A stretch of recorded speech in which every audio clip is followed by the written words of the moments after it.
As we're in this sort of final week in anticipation of Holy Week, Passion Tide as it's sometimes called, in anticipation of Passion Week, we have this Sunday this story of Jesus resurrecting Lazarus, sort of anticipation of the completion of his work of resurrection in his own resurrection.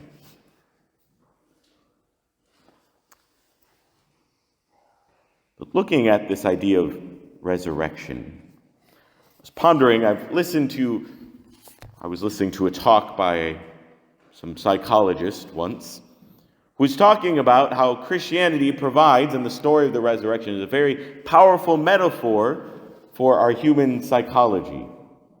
As we go through life, of course, we experience different challenges, and the idea of coming out the other side of that challenge is resurrection. So that Christianity provides a wonderfully symbolic story in the resurrection to help carry us through that. And what struck me about that was, well, that's true on some level, it also doesn't go far enough. That for Christians, all of our faith and these stories of faith certainly there are parables and symbolic stories in there. But when it comes to Jesus' resurrection, for us it's more than just a symbolic story. But that the resurrection of Jesus is something that is really real. A historical event that happened.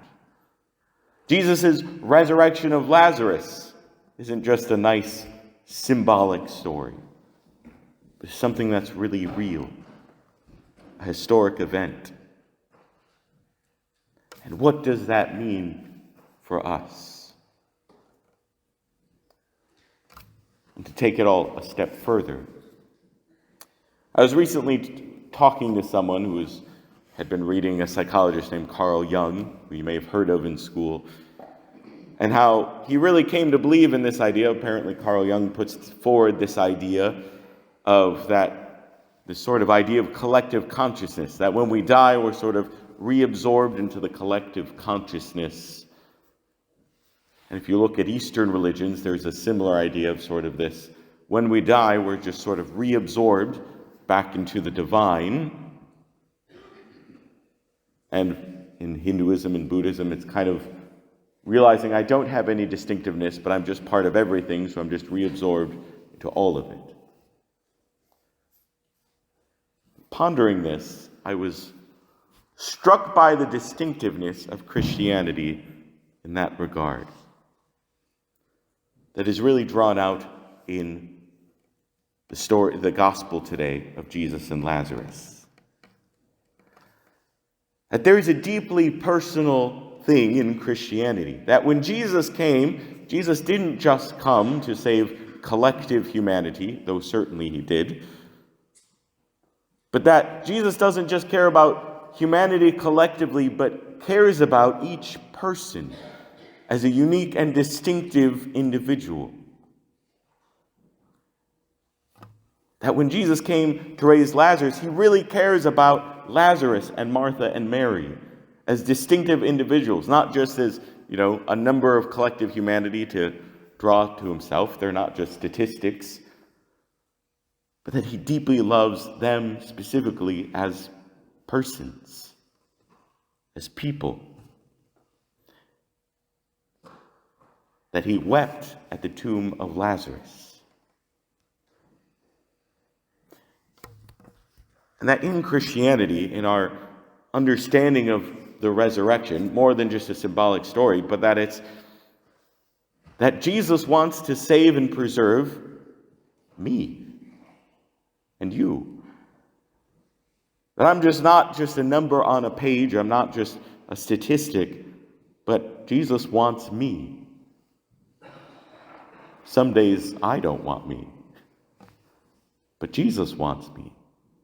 And doesn't just want me, but part of this salvation is to preserve me as a distinctive person for all of eternity, to be in communion with him. That for us as Christians, this resurrection which does throw us into this mystical communion. We believe in the communion of saints, and finally when we get to heaven, we'll be drawn into the perfect communion. But it's a communion that still maintains my distinctive personality, that I am still preserved as a person. Jesus saves me, that I don't just fade away and be absorbed back into everything, but that you and me are worth preserving. As I was talking to this individual who was reading Carl Jung about collective consciousness, it struck me that that's what he was missing. That Jesus wants you and wants to preserve you, that you are worth preserving for all of eternity. You as a distinctive, unique, unrepeatable creation.